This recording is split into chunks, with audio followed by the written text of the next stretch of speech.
So this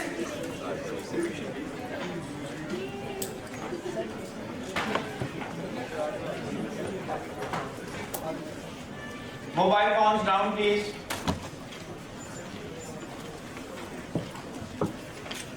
So this picture that I've drawn here, a metal or a conductor, an insulator, and a semiconductor, takes into account almost 99% of the materials that we are accustomed to. Okay? And we're only looking at one property of the material. We're only looking at its electrical conduction in a broad sense. We haven't yet studied solid state physics or condensed matter physics. So this is a broad classification at the level of a modern physics course. But there are other exotic kinds of materials as well, as far as conduction is concerned. Suppose I have a material such as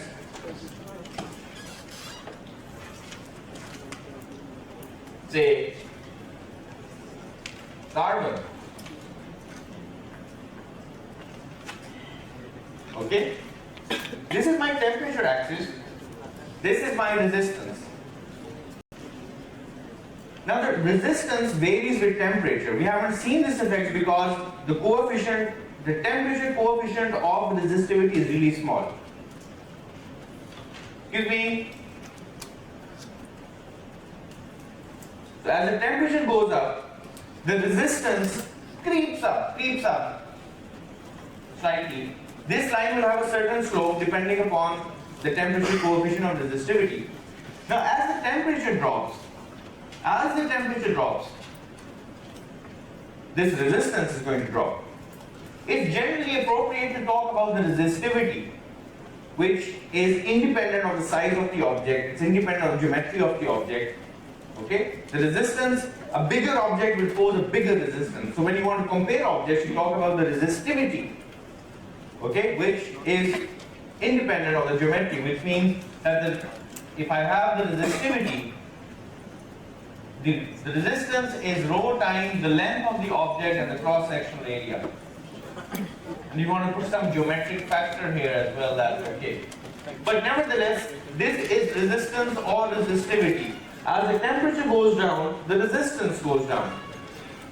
The temperature can go down really small. The solid is already a solid, so it's not going to phase transition into something more exotic.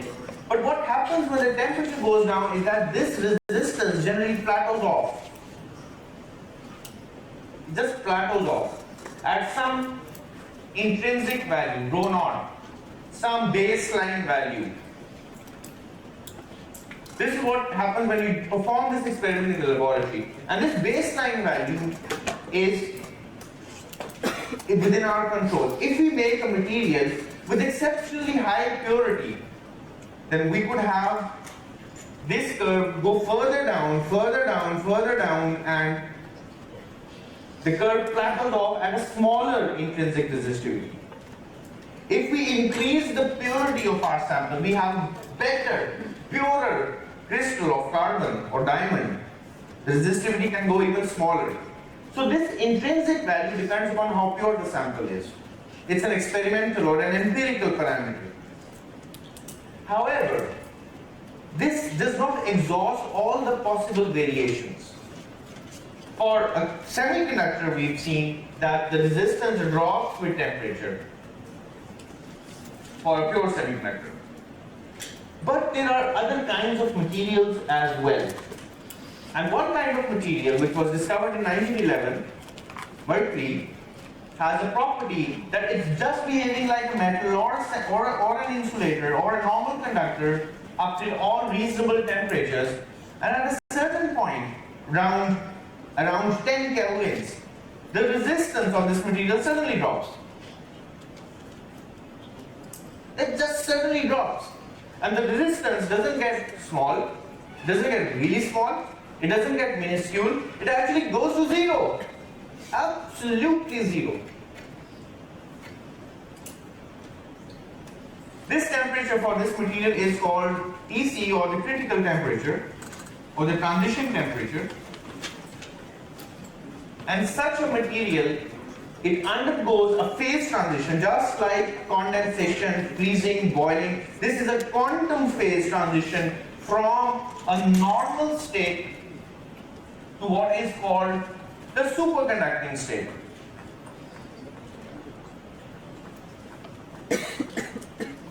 So at temperatures below the critical point, the material is superconducting.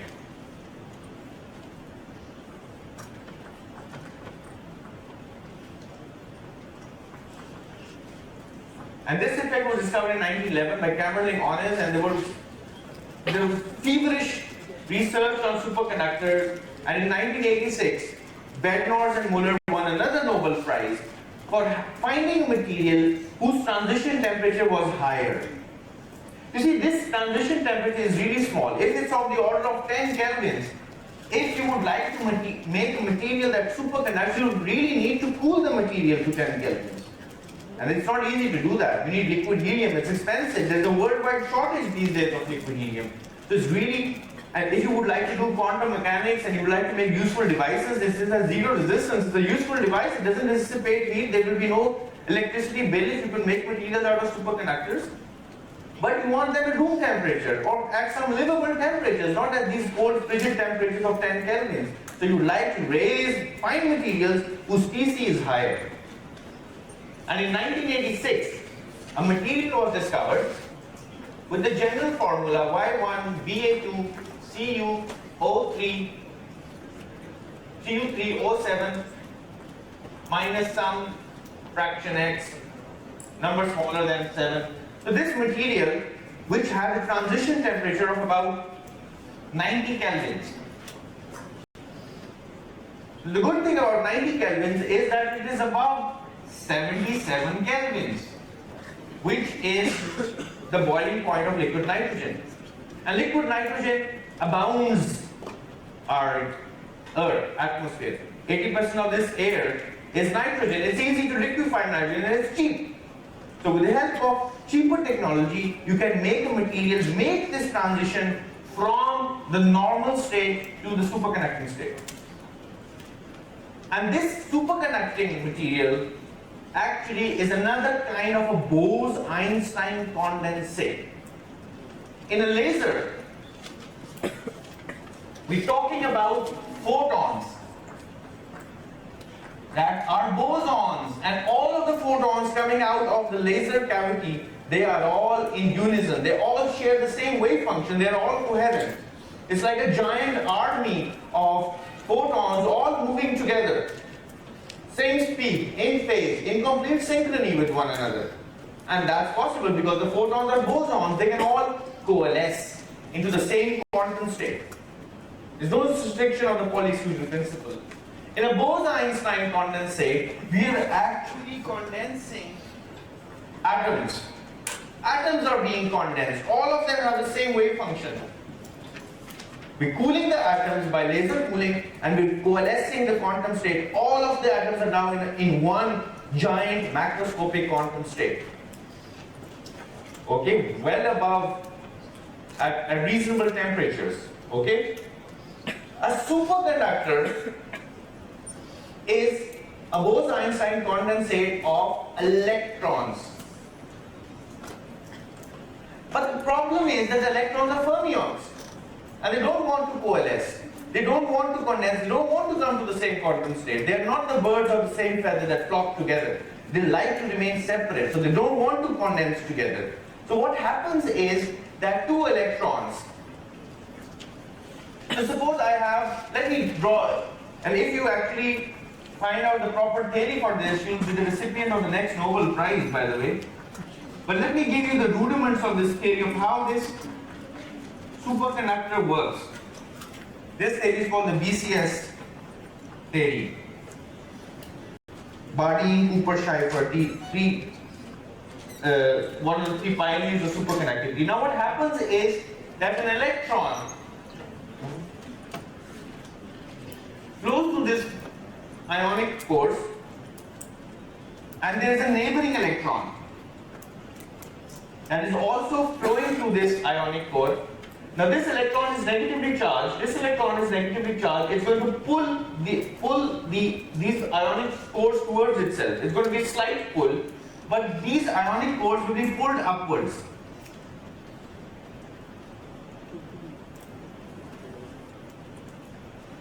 But this electron is also pulling these layer of atoms towards itself. So this layer of atoms is being pulled by the interaction of electrons. And this layer of atoms starts to oscillate. Now this is a very naive picture, but it's alright at the level of a modern physics course. This level of atoms starts to oscillate. Okay, it starts to breathe.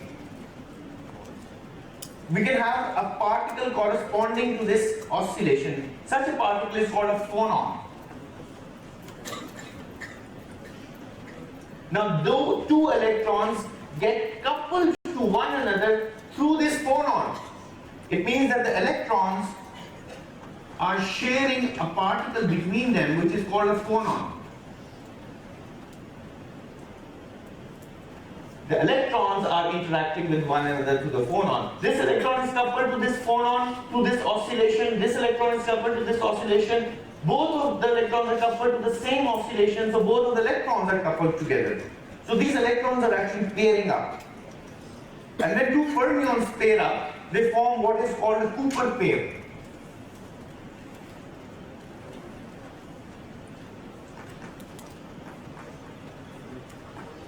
Two fermions, which are two electrons, they are pairing up to form a Cooper pair. And when two fermions pair up, this Cooper pair becomes a boson. It has spin 0. And when all the bosons, they interact with one another, you have Bose-Einstein condensation of these bosons inside a solid, you get a superconductor. So this is a naive picture. Don't take it too literally or don't take it too seriously, but it's good for a popular level description of superconductors. Now, the nice thing about superconductors is I can actually show you in the laboratory that the resistance actually goes to 0, but it's difficult for me to show that effect in a classroom. I need more equipment for that, which I cannot bring to the classroom, but I can show another effect. And that effect is called the Meissner effect.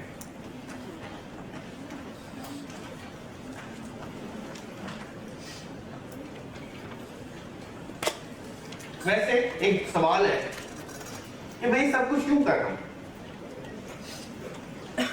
The only purpose is to show you that quantum mechanics is important. It's real. It's a new way to look at nature. It gives you surprises. Every nook and corner is a new surprise.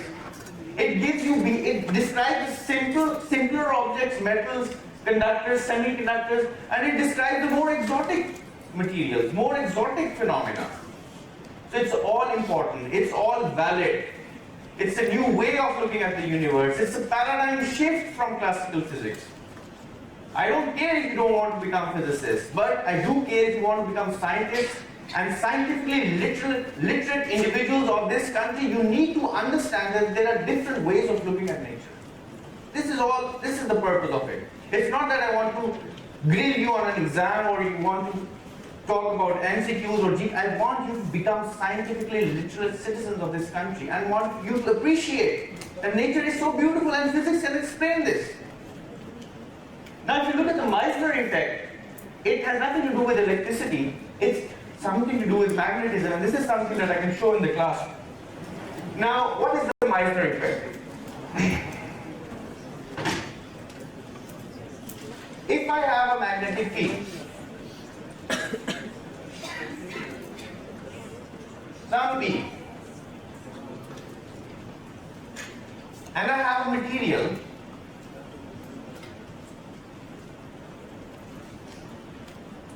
that qualifies as a superconductor,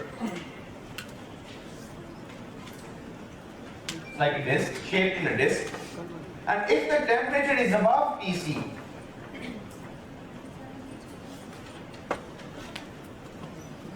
then this magnetic field is actually going to penetrate. It's going to pass through this material unscathed. There is nothing that's going to stop this flux, this magnetic field to pass through this material. Because this is not a superconductor, the temperature is above the critical temperature. It's a normal material. A normal, could be an insulator. Now if I take the same arrangement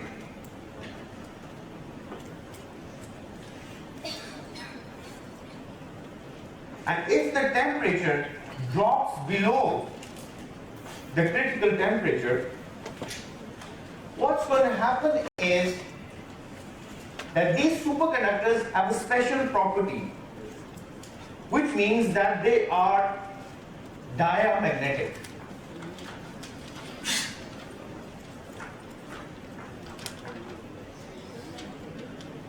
There are three kinds of magnetic materials.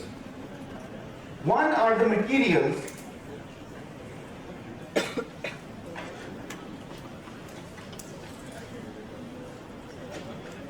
if you put them in a magnetic field, they become magnets.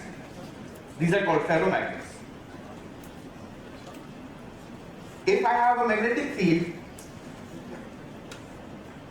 and a material that is ferromagnetic, it will acquire a magnetic moment mu, which is parallel to the magnetic field. We've talked about magnetic moments, remember, when we talked about spins? So if this mu is large and parallel to the magnetic field, it's called a ferromagnet. If this mu is parallel to the magnetic field but small, it's called a paramagnet. But a superconductor is a diamagnet. It becomes like a magnet, but it opposes any field that it is imposed upon it. Alright? So what happens is that this magnetic field B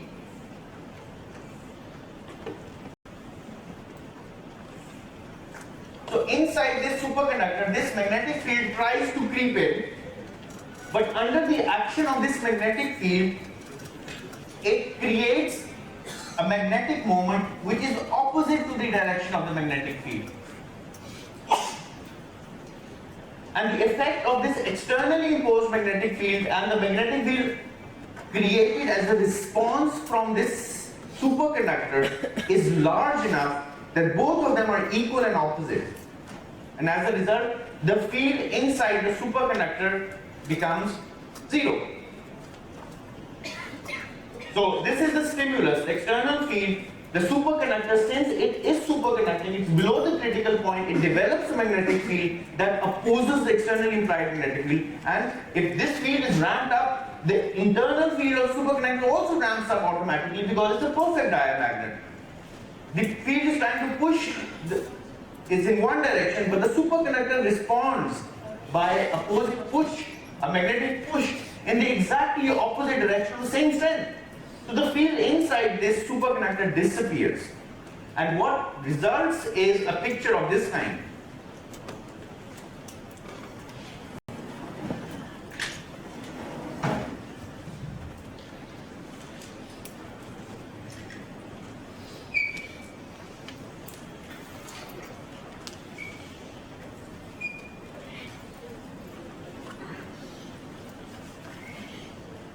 So there is a magnetic field, but the magnetic field is expelled from the superconductor.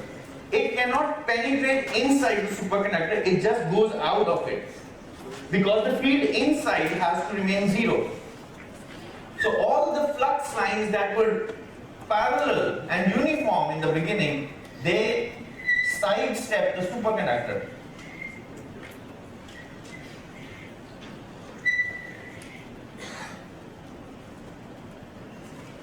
Okay?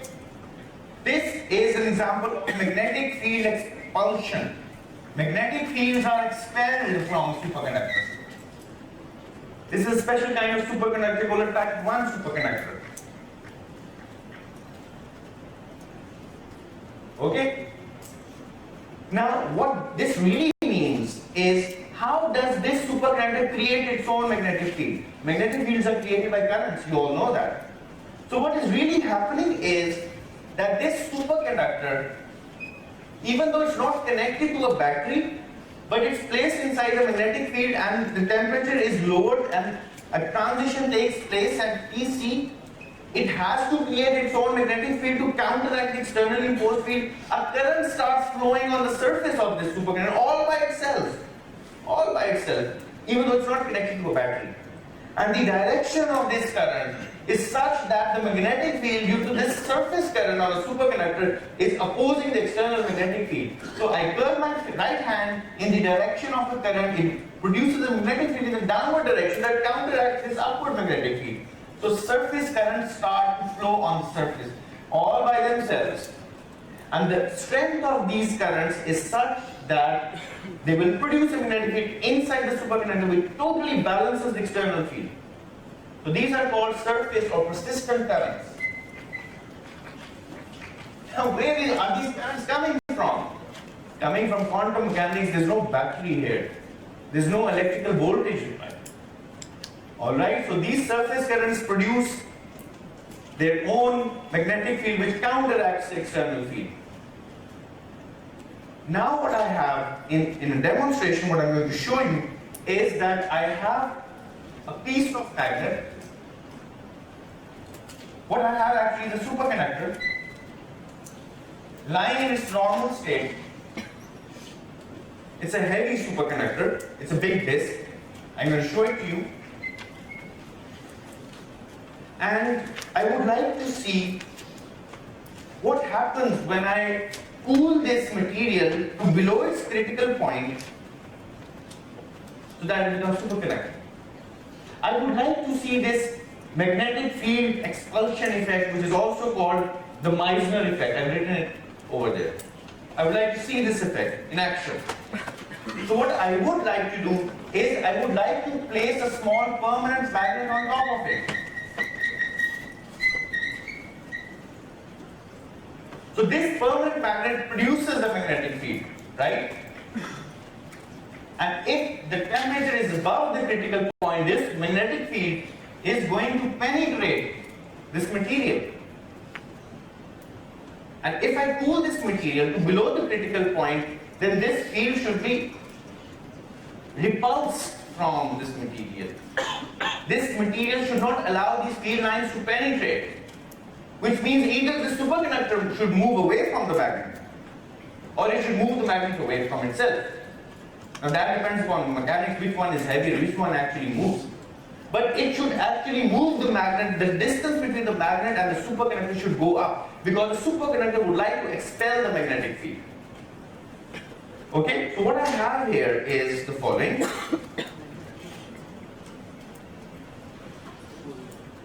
First of all, I have a pair of gloves.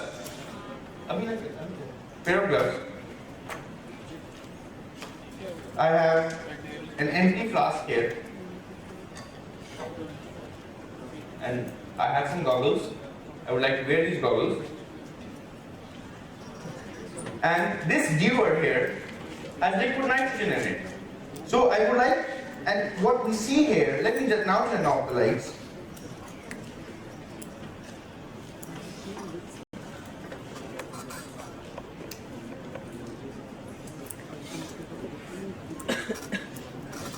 So I have some plastic tweezers and I have a styrofoam dish, like a Petri dish made of styrofoam. And this material here, this disc here is a superconductor that we've made of the chemical stoichiometric formula that I wrote at the top right of the blackboard. It's a 1, 2, 3 superconductor or a yttrium, barium, copper, oxygen superconductor or a Yabko superconductor. It's made in our labs, and here I have the magnets, okay, tiny magnets, and I can just put them on top of the superconductor. They just rest, and in a nice fashion, they just sit on top of the magnet of the superconductor. It's not a superconductor at the moment, by the way, because it's just a normal material at room temperature. So now I would like to cool this superconductor. So I just take this magnet away, and I would like to pour some liquid nitrogen into the flask, and then I'm going to pour liquid nitrogen on top of this material, which has a transition temperature of around 90 kelvins.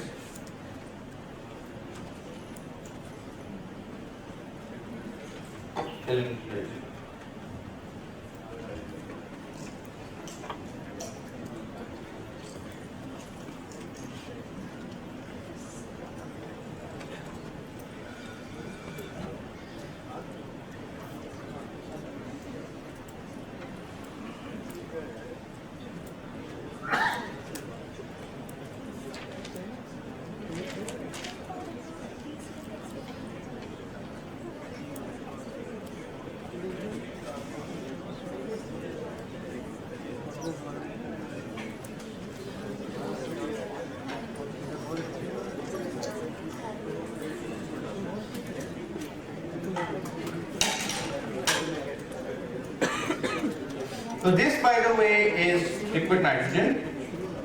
And just a minute, let me just first pour some liquid nitrogen onto the styrofoam. I just like to cool it down.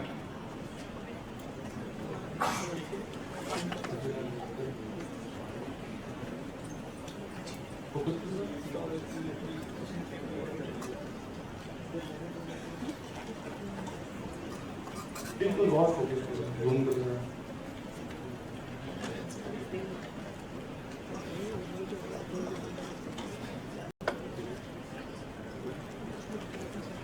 Now I'm going to place these magnets on top of this material. Let's see what's going to happen. Do it.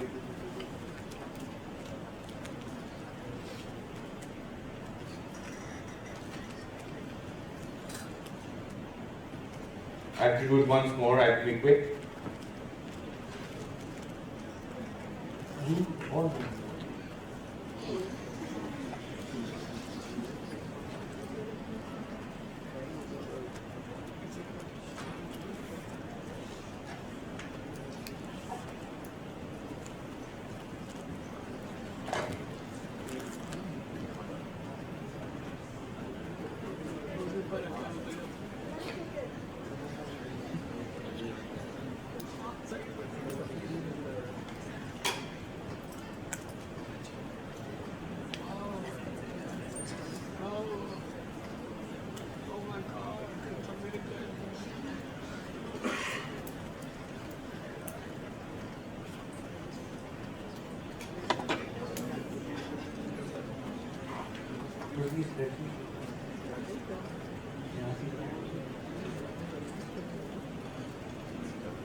Alright, so these magnets are floating over a tiny film of liquid nitrogen. Let's see what's in it.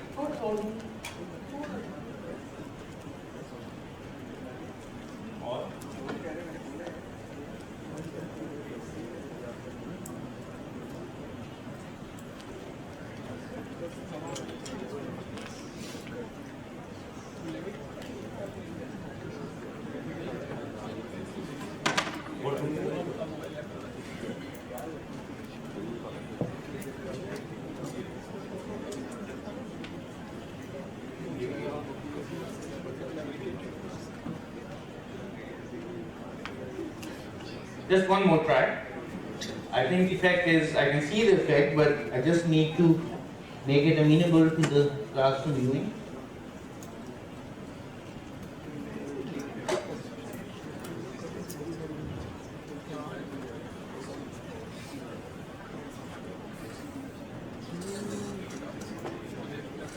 You can see these magnets levitating, right? They're hovering in mid-air.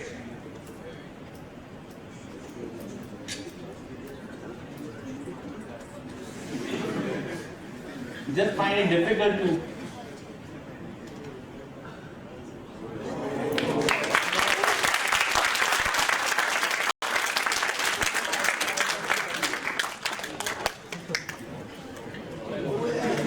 let me try this effect with a single magnet.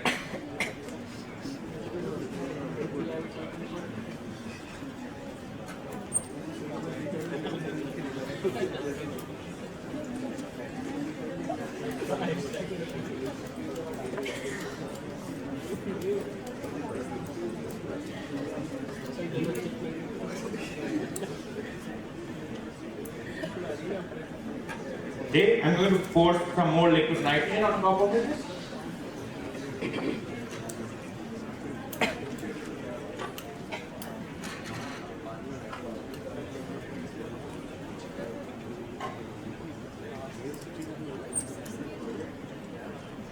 So these are liquid oxygen drops, because liquid oxygen has a higher boiling point.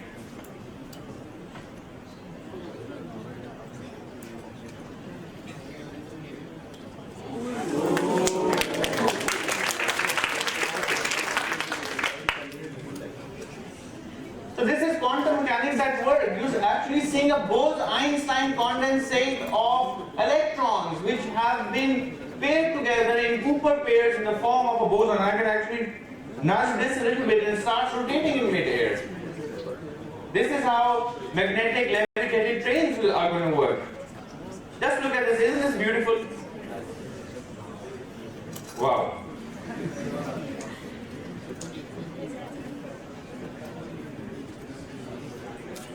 When this superconductor is going to warm up, it's going to lose its superconducting properties, and this object is going to just rest like a nice sedated fashion on this superconductor. All right, so this is the other kind of material that I wanted to show you. Now, one last demonstration, and I'm going to describe this demonstration in the next lecture, but let me show you this demonstration first of all. What I have is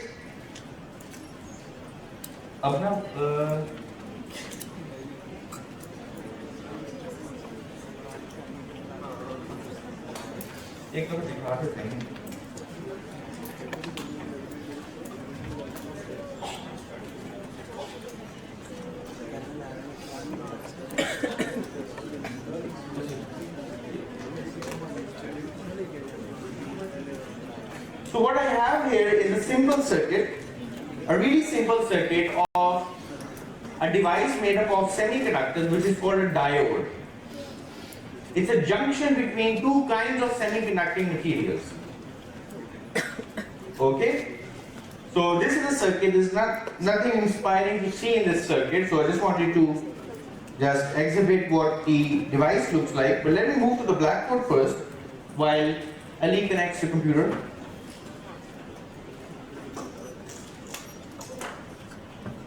I hope you all know about P and N type semiconductors.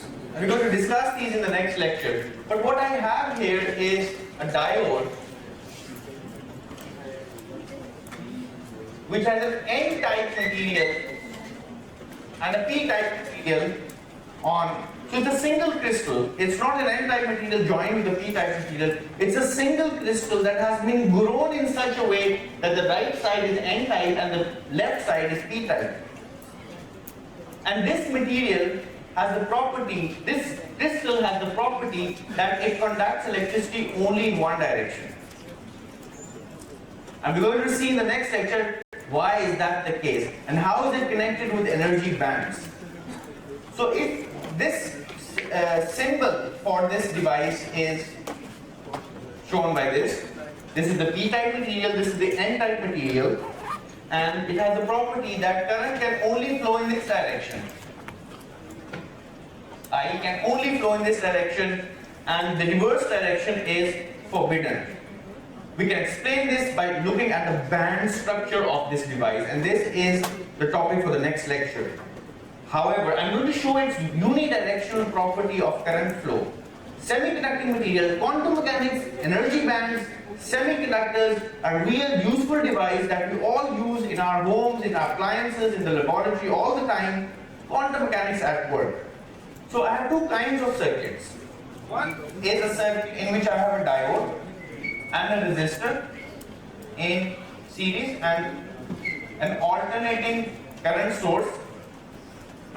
So this voltage goes positive, negative, positive, negative, positive, negative.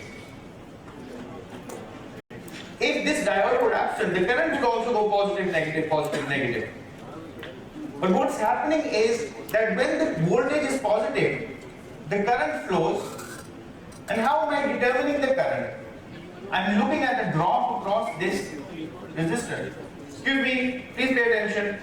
I'm looking at the drop across this resistor, so I'm looking at the voltage across this resistor, which is a product of the current and this resistance R.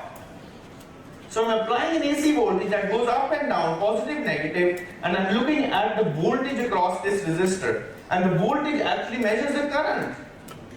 So when the voltage goes up, the current is positive and current does flow, and the voltage follows this waveform. But when the voltage goes down, the current tries to go negative. This valve, this diode shuts off the current. The current goes to zero, and I should get this waveform on these terminals because the current has dropped to zero. Then in the positive half of these cycle, I would then follow the input voltage, and then in the negative half the current should go to 0. This is what I should observe for this circuit. If on the other hand, I have a circuit that looks like this,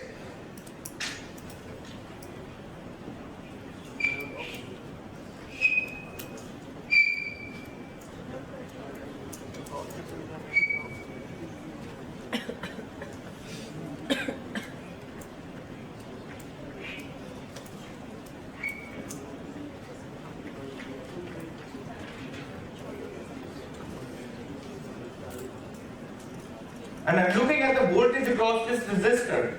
In the positive half cycle, current flows in this direction. In the negative half cycle, the current flows in this direction. So the current always flows through the resistor, and the current is flowing through the resistor in always the same direction. So the output from this circuit should actually look like, if this is my input voltage, with positive, negative, positive, negative, positive, negative, positive, negative, the voltage across the resistor in this circuit should actually look like the following. Positive. In the negative half cycle, the current gets another route. The current actually flows through these diodes. Up, down, like this. And it's flowing through the resistor and is always in the same direction. So I should get a bi-hump structure like this. Whenever the voltage is positive or negative, I get a voltage in the same direction. So I have built both of these circuits on the board that I've shown, and now I'm going to demonstrate that this actually happens.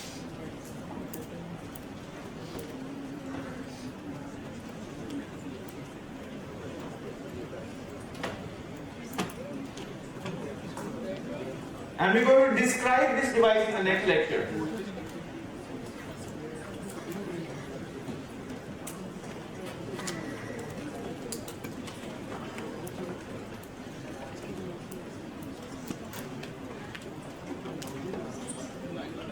Alright, so let me clear these graphs. This is from a previous run, so I don't want to trick you.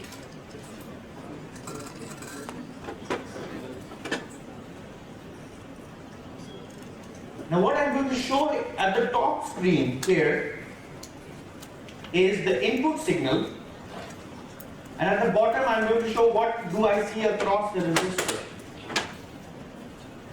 Alright, so let me run this. The input frequency, I'm applying a sine wave with frequency 70 Hz, and this is the amplitude of the input signal. It's about 6 volts. So let me run this. Alright, so this is what I'm observing. The voltage is positive. I'm seeing an output in the same direction as the voltage. When the voltage goes negative, the current goes to 0. Voltage positive, I'm seeing an output. The diode is conducting. The semiconducting material is conducting. When the input signal goes negative, the diode switches off. It's like a one-way valve of electricity. Okay? All of this is coming from quantum mechanics and energy bands, by the way. And now if I were to change the circuit, if I would put these 4 diodes in place, I would just change the switch in my circuit. Let me first change the frequency a little bit and see that you can see. So this is 70 Hz. If I go to 100 Hz or 90 Hz,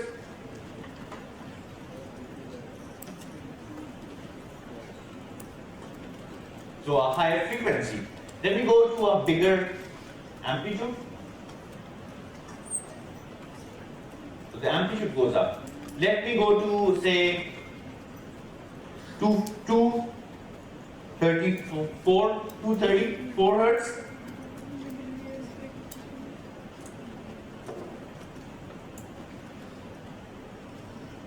So this is what I start to observe. Okay? So now what I would like to do, I would like to reduce this frequency a little bit once again and make it 34 Hz.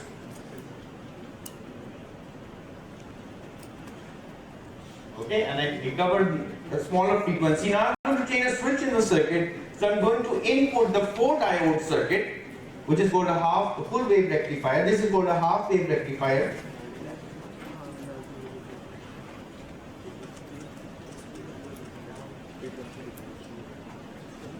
Once I change the circuit, I put in 4 diodes in place. What I do see is that there is always a current to the diode, even if this frequency, the amplitude of the input signal goes negative, the current is still positive. There is still a current flowing through two different sets of diodes, through a different pair of diodes in this case. So through the resistor, there is always a current flowing in the same direction. I can change the frequency here a little bit. Let's make it 350 hertz.